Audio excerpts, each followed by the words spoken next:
O senador Renan Calheiros, relator da CPI, quer quebrar sigilos da rádio Jovem Pan. Sim, isso é verdade. Renan Calheiros quer quebrar sigilos da Jovem Pan. E a CPI faz muito bem. Porque a Jovem Pan precisa ser investigada. Porque a rádio tem responsabilidade também nesse morticínio que nós tivemos do país, que levou a 500 mil mortos, mais de 500 mil, quase 600 mil mortos. Quantos comentaristas na Jovem Pan não desinformaram a população a respeito do distanciamento social? Quantos comentários não foram feitos para desinformar a população durante a pandemia? Ou nós vamos nos esquecer do Adrilles Jorge, que ficava falando que distanciamento social não funcionava? Pegava o exemplo da Suécia, o pior exemplo de todos. O pessoal do Pingo nos Is, Augusto Nunes, Fiuza, Ana Paula. Nós não podemos nos esquecer, porque essas pessoas possuem responsabilidade. Se aqui no meu canal, que é um canal pequeno, eu tenho responsabilidade com a informação que eu passo para vocês, e minha audiência é uma audiência limitada, imagine a Jovem Pan, que atinge centenas de milhares de pessoas todos os dias. Então a Jovem Pan também tem culpa da situação que nós estamos vivendo hoje. Ela tem culpa, assim como o Siqueira Júnior também tem, porque essas pessoas provocaram a morte de brasileiros.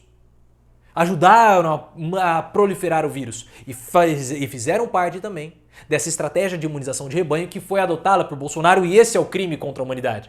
Porque Bolsonaro sempre achou que a pandemia fosse uma mentira, uma teoria da conspiração de governadores e prefeitos para derrotarem nas eleições de 2022. Derrubando assim a economia, e Bolsonaro sempre acreditou que a economia fosse a sua plataforma eleitoral para as eleições de 22. Mas eu quero ler para vocês a notícia que foi trazida pelo O Antagonista. E a CPI está voltando, e já na próxima semana a nossa cobertura volta.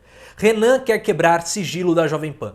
Para senador, a rádio é grande disseminadora das chamadas fake news. E o Renan Calheiros está certo. O relator da CPI da pandemia, Renan Calheiros, quer emplacar a quebra do sigilo bancário da Jovem Pan. E uma coisa importante aqui. O Felipe Moura Brasil, que saiu da Jovem Pan, foi para a Rádio Bandeirantes, salvo me engano, ele está substituindo o Carlos Andreas. Ele ficou muitos anos na Jovem Pan, escreveu para o Antagonista, agora até assumiu do Antagonista. Ele sempre falava de uma certa bolsa pano, que seria a bolsa para passar pano. Eu acho esse termo muito horrível, muito feio. O que é passar pano? É você alisar, você afinar, você sempre arrumar justificativas, arrumar desculpas para Bolsonaro ou qualquer outra entidade ou pessoa. Então teria essa bolsa pano que o governo pagaria para algumas emissoras de rádio, alguns canais de televisão, alguns jornalistas para falarem bem do governo e arrumarem desculpas para sempre defendê-lo. Para o senador, a emissora é a grande disseminadora das chamadas fake news sobre a pandemia. O pedido de quebras de sigilo é retroativo ao início do ano de 2018. O objetivo da quebra, segundo o parlamentar, é descobrir se a rádio recebeu aportes financeiros após a pandemia. Aspas. Deve ser apresentada análise comparativa entre os períodos anterior e posterior à situação de pandemia, até a presente data, diz trecho do requerimento. Ademais, a quebra, a transferência e todas as análises, em especial a comparativa, que foi descrita anteriormente, deverão ser elaboradas com dados e informações, outros sim ligações com outras pessoas naturais e jurídicas, disponíveis nas diversas bases de dados da Receita Federal. Como temos publicado, a CPI pretende investigar mais a fundo sobre a disseminação de notícias falsas sobre a pandemia. E aqui está um ponto importante.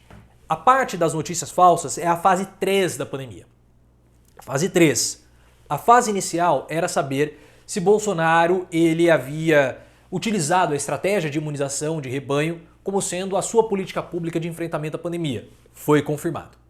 Essa foi a etapa 1. A etapa 2 da pandemia era avaliar a demora na compra das vacinas. Isso foi avaliado e o governo agiu para não comprar as vacinas. Isso também foi comprovado. Dessa fase 2, nós começamos a ter ramificações que ninguém esperava que fossem acontecer, como no caso a corrupção dentro do Ministério da Saúde, as denúncias do Luiz Miranda, todas as facções criminosas lá dentro, a facção dos militares, a facção do Centrão e elas em pé de guerra. Esse foi um desdobramento, uma ramificação. E agora nós estamos chegando na fase 3, que é a propagação de notícias falsas. E agora começa o bicho pegar pro lado do governo, principalmente de Bolsonaro, porque o gabinete paralelo vai ser investigado. O gabinete paralelo não, perdão, o gabinete do ódio. E o Carluccio está envolvido nisso. Tanto é que dados da CPMI das fake news vão ser utilizados e integrados na CPI da pandemia. E agora a CPI vai ver se o governo utilizou máquina estatal, dinheiro público, para propagandear notícias falsas. Porque se o governo ele utilizou o dinheiro público nesse crime contra a humanidade, você até tem que fazer uma pausa, porque você tem que processar essa informação. O governo usou o dinheiro público para desinformar a população, para que a população pegasse a doença e morresse. Isso é muito sério.